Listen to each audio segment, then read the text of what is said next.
arrêter de prier. Est-ce que tu sais que Dieu peut dire à quelqu'un d'arrêter de prier? Troisième stratégie de victoire. N'est-ce pas? C'est la troisième. Troisième ou deuxième?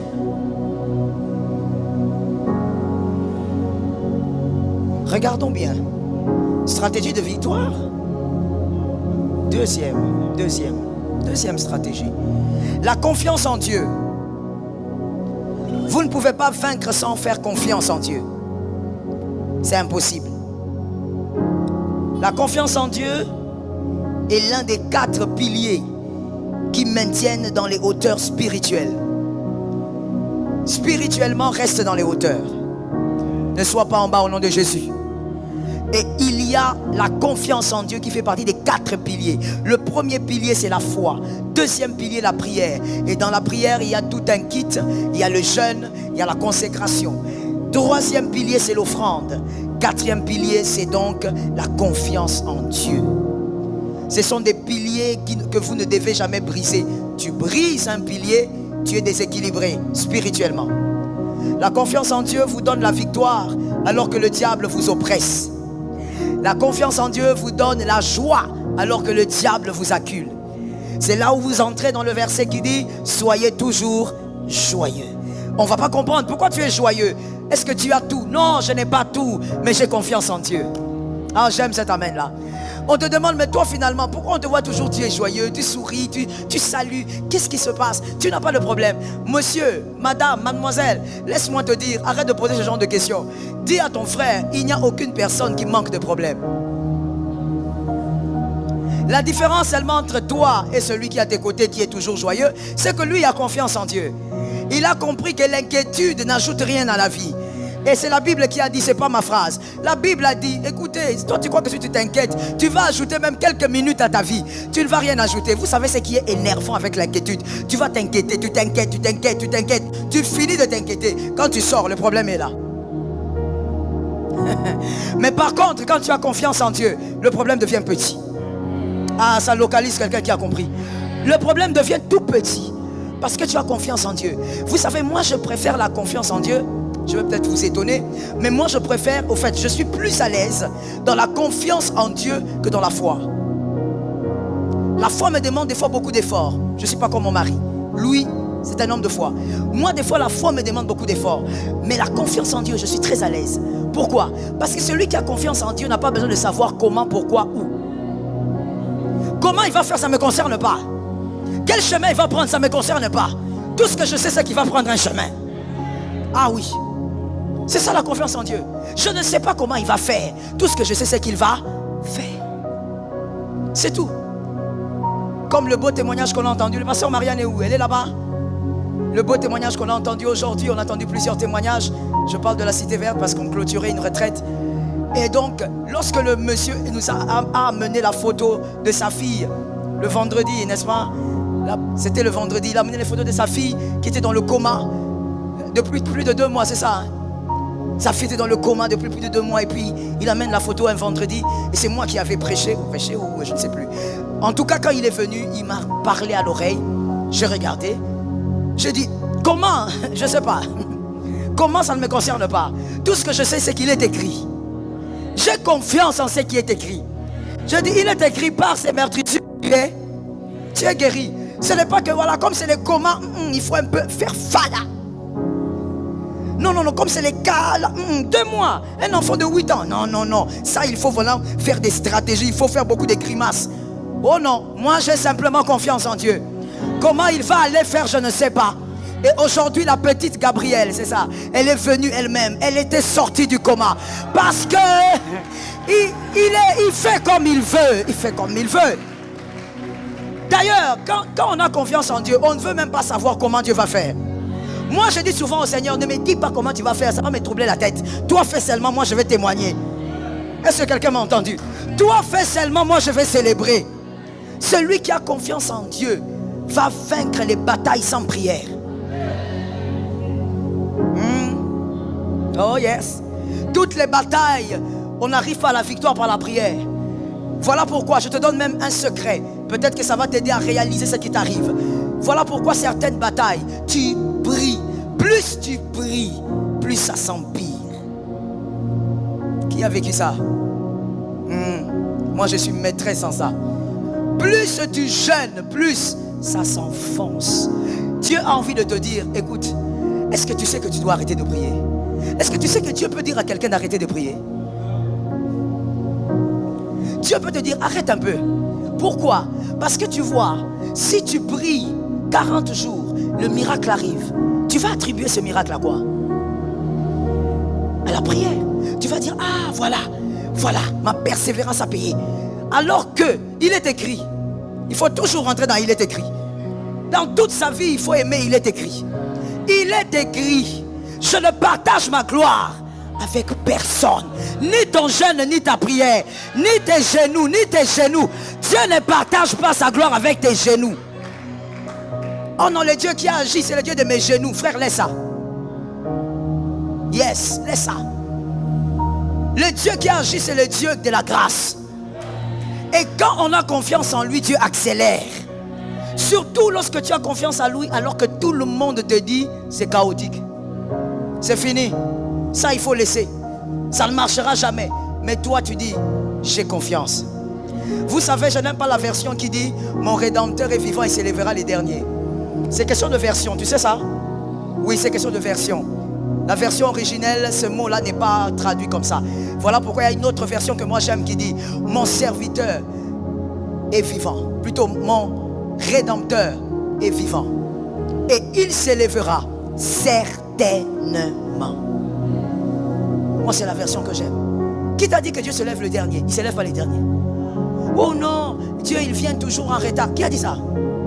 Oh Dieu, il vient toujours après tout le monde. Mais qui a dit qu'il vient après tout le monde? Dieu ne vient pas après tout le monde. Dieu vient dans son kairos. Il vient dans son temps. Ce qui est retard pour toi là, c'est le temps même de Dieu là. Il vient pas en retard. Oh, il se lève les derniers. Il ne se lève pas les derniers. Il se lève. Est-ce que quelqu'un m'entend? La confiance en Dieu te permettra de réaliser que les gros problèmes ne sont pas des gros problèmes. Oh, ça tombe sur moi. Il faut que quelqu'un le dise à un homme de foi. Tu sais, dans le culte, il ne faut pas regarder les gens façon. Tu dis à un homme de foi, écoute bien ce que tu vas lui dire. La confiance en Dieu t'aide à voir la petitesse du problème.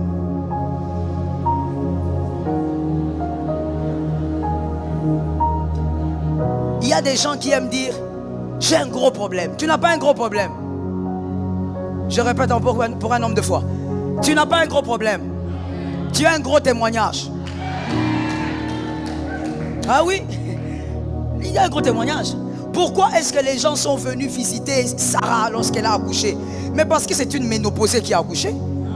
Toi, tu crois que quand Agar avait accouché, quelqu'un était allé la voir? On va la voir pourquoi. C'est une jeune fille, elle doit accoucher. C'est normal, c'est naturel. Dis-moi, c'est naturel. Ouais, les gens ne sont pas attirés à ce qui est naturel. Voilà pourquoi Dieu, il est surnaturel. Voilà pourquoi Dieu, il est surnaturel. C'est pour ça que tu l'aimes. C'est pourquoi tu as attiré vers lui. Parce qu'il n'est pas naturel. Oh, Dieu est fidèle. Même quand Jésus vient mourir, il vient en chair. Il vient d'abord dans le ventre d'une femme de manière surnaturelle. Mais même quand il naît, 100% homme. Mais 100% homme, il n'est pas vraiment... C'est compliqué. Quand tu entres dans le surnaturel, les choses deviennent compliquées. 100% homme, mais lui n'a pas eu les mêmes chromosomes que vous. Mais il était 100% homme. Mais il n'a pas le même nombre de chromosomes que vous. Finalement, Dieu est un Dieu du surnaturel. Le naturel est limité. Le surnaturel, on ne peut pas imaginer ce qui va arriver demain. Dans le couloir du surnaturel, on ne peut pas faire des calculs. 1 plus 1 n'égale pas 1. Dans le couloir du surnaturel, 1 plus 1 peut te donner 45. Est-ce que quelqu'un est en train de penser à sa vie quand je parle? Dans le couloir du surnaturel, tu ne peux pas prévoir ce qui va arriver. Mais la confiance en Dieu, justement, te fait comprendre que le problème que tu appelles grand, c'est simplement un grand témoignage que Dieu a mis devant toi. C'est que tu dois faire pour témoigner, avoir confiance. Dieu n'est pas ton père. Quand je dis ton père, je parle de celui qui t'a engendré. Dieu, ce n'est pas ta maman. Dieu, c'est celui qui a des calculs que toi, tu ne peux même pas imaginer. Dieu, il est le type de Dieu, en fait, pour les petites choses que nous connaissons, parce que notre cerveau est trop petit pour comprendre Dieu. Pour les petites choses que nous avons déjà vues, Dieu, il est celui qui est capable de chercher quelqu'un à l'au départ. Après des années, mais on va le chercher. Lui-même, il a déjà oublié qu'il est le fils de Saül. Lui-même, perclus des pieds, il a déjà oublié que c'est un prince. Mais Dieu ordonne par David qu'on aille le chercher.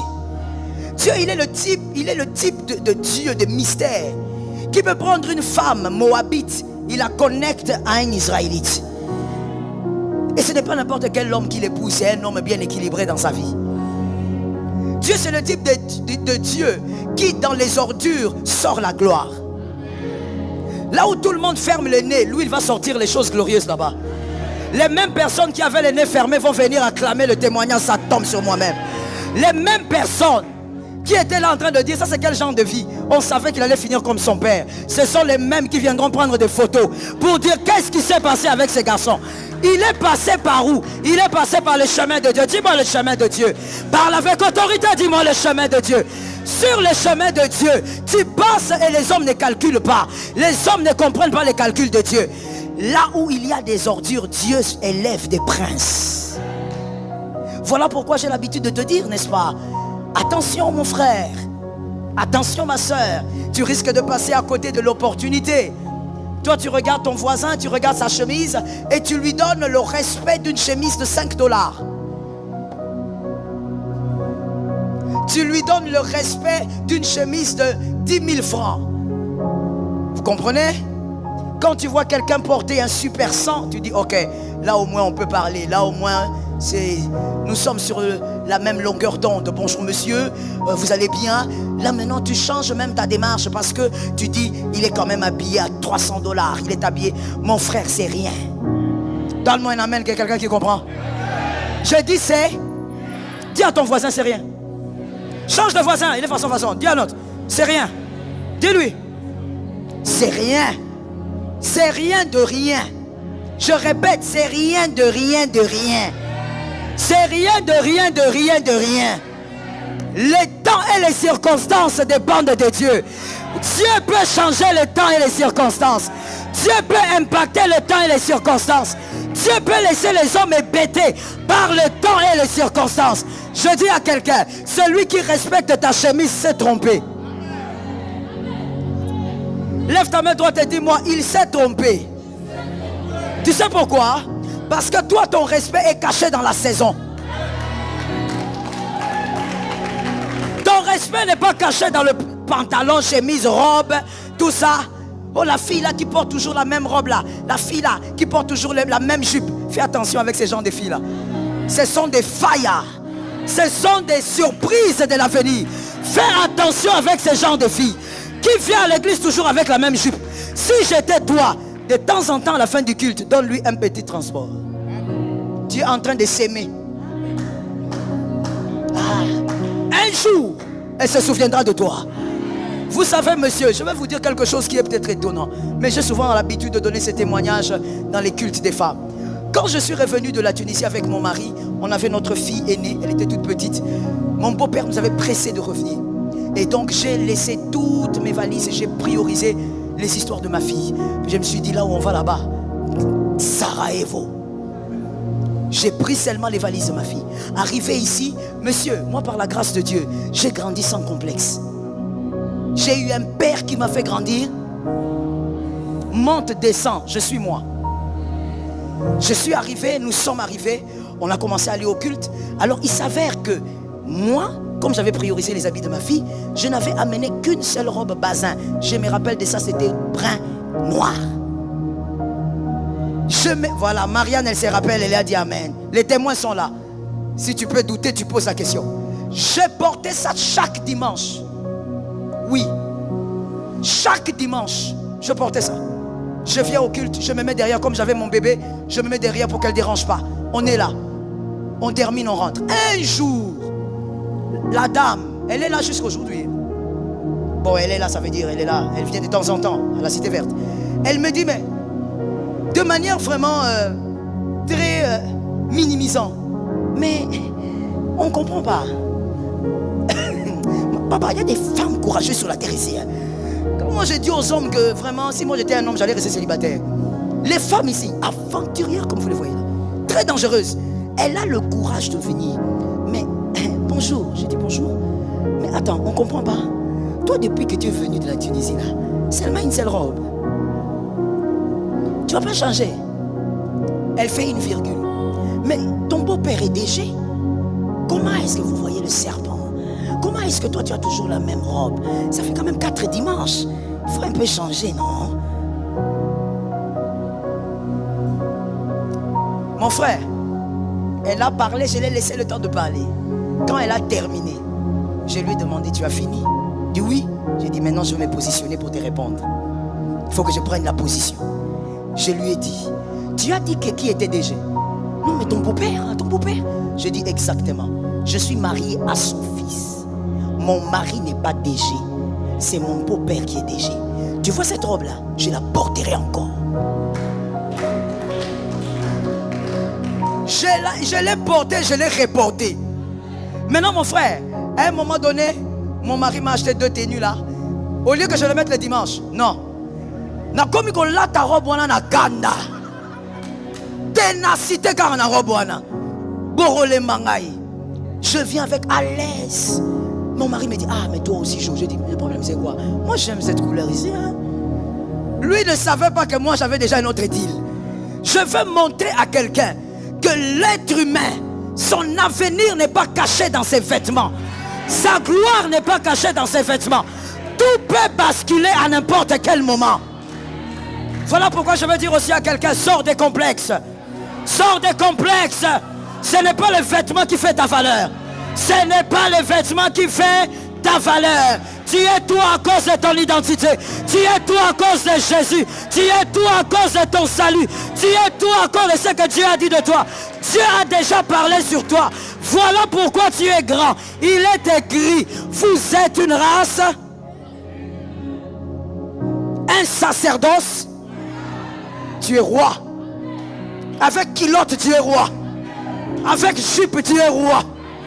Peu importe ce que tu portes, je dis tu es. Tout ce que le Seigneur a demandé, habillez-vous décent. Si c'est décent, mon frère, ne me complique pas la vie.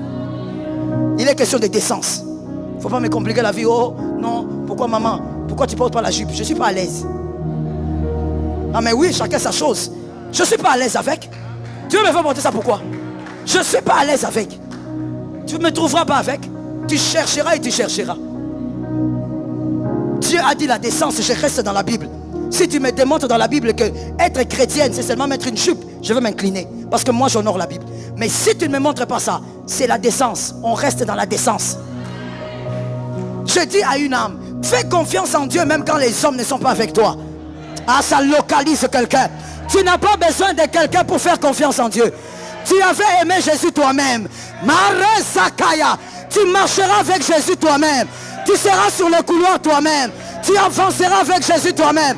Tu n'as pas besoin de quelqu'un d'autre pour faire confiance en Dieu.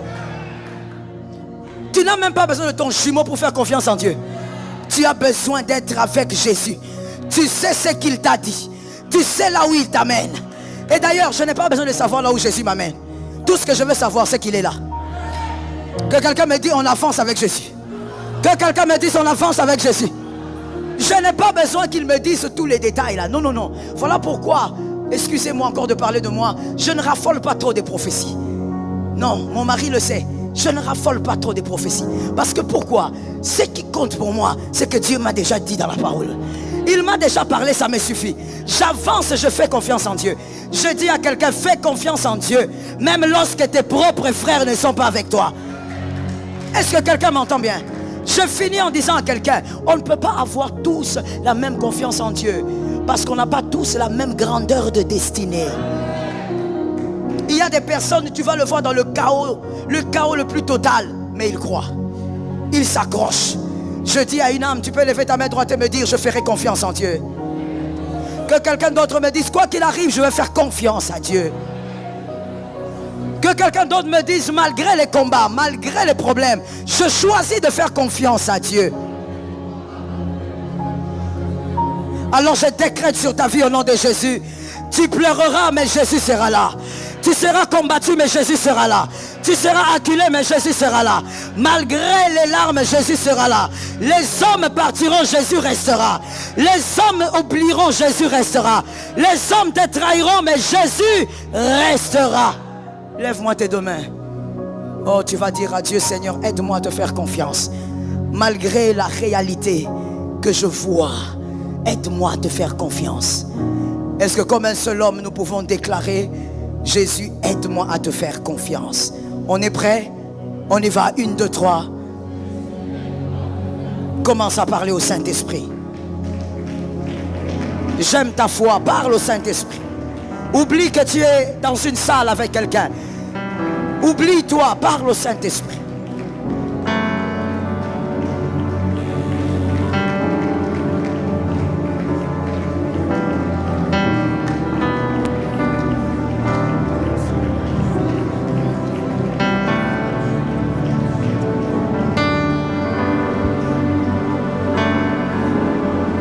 Chers frères et sœurs bien-aimés, la confiance en Dieu est la puissance d'une foi qui surpasse toutes les difficultés de la vie.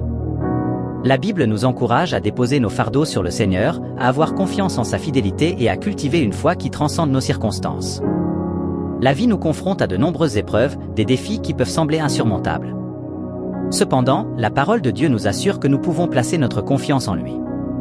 Proverbe 3:5 ainsi nous encourage. Confie-toi en l'Éternel de tout ton cœur et ne t'appuie pas sur ta sagesse, reconnais-le dans toutes tes voies et il aplanira tes sentiers. La confiance en Dieu est le fondement d'une foi solide. Lorsque nous choisissons de faire confiance à Dieu, nous activons une foi qui transcende les circonstances. Hébreux 11:1 nous offre cette belle définition de la foi. Or la foi, c'est la ferme assurance des choses qu'on espère, la démonstration de celles qu'on ne voit pas. La foi va au-delà de ce qui est visible, elle se nourrit de la certitude que Dieu est souverain, aimant et puissant. La confiance en Dieu et une foi robuste ne signifient pas l'absence de difficultés, mais plutôt la certitude que Dieu agira dans nos vies. Jésus nous assure dans Matthieu 17:20, que si vous avez de la foi comme un grain de sénévé, vous direz à cette montagne, transporte-toi d'ici là, et elle se transportera, rien ne vous sera impossible. C'est la puissance d'une foi qui peut déplacer les montagnes de nos vies. Dieu nous appelle à lui faire confiance avec un cœur ouvert, sans douter. Jacques 1:6 nous encourage, mais qu'il demande avec foi, sans douter, car celui qui doute est semblable au flot de la mer, agité par le vent et poussé de côté et d'autre. La foi sans doute est une clé pour recevoir les bénédictions de Dieu. En conclusion, mes frères et sœurs, puissions-nous cultiver une confiance inébranlable en Dieu, une confiance qui donne naissance à une foi qui surpasse toutes les difficultés. Que chaque défi que nous rencontrons devienne une occasion de renforcer notre foi et de témoigner de la fidélité de notre Dieu. Sachons que lorsque nous confions nos vies à Dieu, il agira d'une manière qui dépasse notre compréhension et sa grâce abondera dans tous les aspects de notre existence. Amen.